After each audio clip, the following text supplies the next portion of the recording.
Alright, let's take a deep dive into Lukhanyo's legacy, a geographical inquiry, a story by Mr. S.G. the geographer.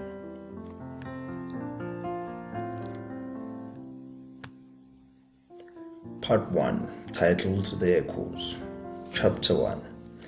The silence in Lukhanyo carried a weight. It wasn't the peaceful, comforting silence of a sleeping world. It was a hollow silence, the kind that gets left behind when things go missing. People, laughter, the rumble of the old mill's generator. For me, Thandi, a 15-year-old with a 100-gigabyte data plan and a severe case of terminal boredom, the silence was deafening.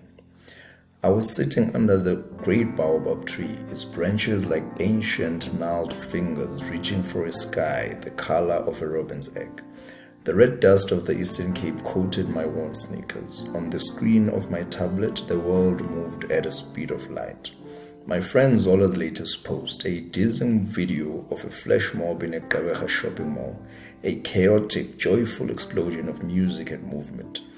I could almost feel the bass thumping through the tiny speakers. My world, a million people dancing. I glanced up. Lukhanyo's world, Gogo Lindiwe's prize goat, Mbali chewing thoughtfully on a stray piece of cardboard. A shadow fell over me, contemplating the existential dread of rural life or just trying to get a signal. I didn't need to look up. Both Mr. Spoo. Mr. Spungseni, our geography teacher, was the only person in Lukhanyo who dressed like he might be heading to a TED Talk. Today it was a crisp blue shirt and dark jeans, but the giveaway was the intricate beadwork on his leather wristband. A nod to the tradition he refused to leave behind. He sank down on the grass beside me. Final IGCSE project. I grumbled, flipping to a blank document on my tablet. The cursor blinked mockingly. A geographical inquiry into a local issue. I had a few ideas, all of them dripping with sarcasm. The impact of goat-related gems on village productivity. A study of dust, distribution, and abundance. I was thinking of doing it on litter, I said. Easy to photograph, I can make a bar chart. Mr. Spoo didn't laugh. His gaze drifted across the village. The houses, a mix of traditional rondavels and a simple block of homes, simple block homes were clustered together in the valley. A perfect example of a nucleated settlement. My brain supplied helpfully. But there were gaps. The Kumalo's house had empty staring windows. Zola's old home looked smaller somehow now that it was empty. The old clinic where I'd gotten my childhood vaccinations was now just a storeroom for fertilizer sacks. Look around, Thandi, he said, his voice soft. Zola's family left last month for the city. Before them, the Ndlovus. The old furniture workshop is closed. The weekly market has 3 stores instead of 10.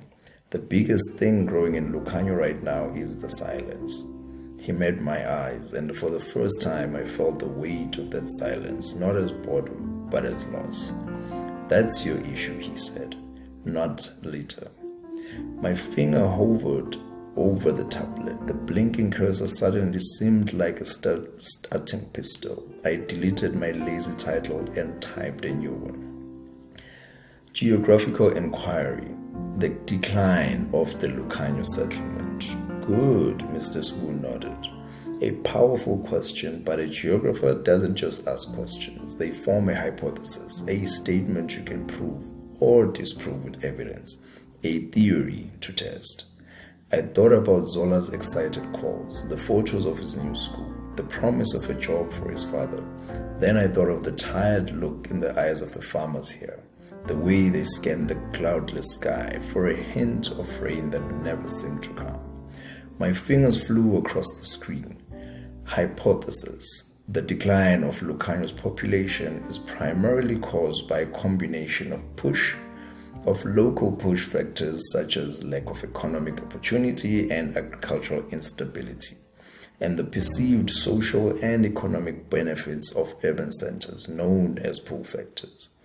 Mr. Spoo beamed, a brilliant, genuine smile.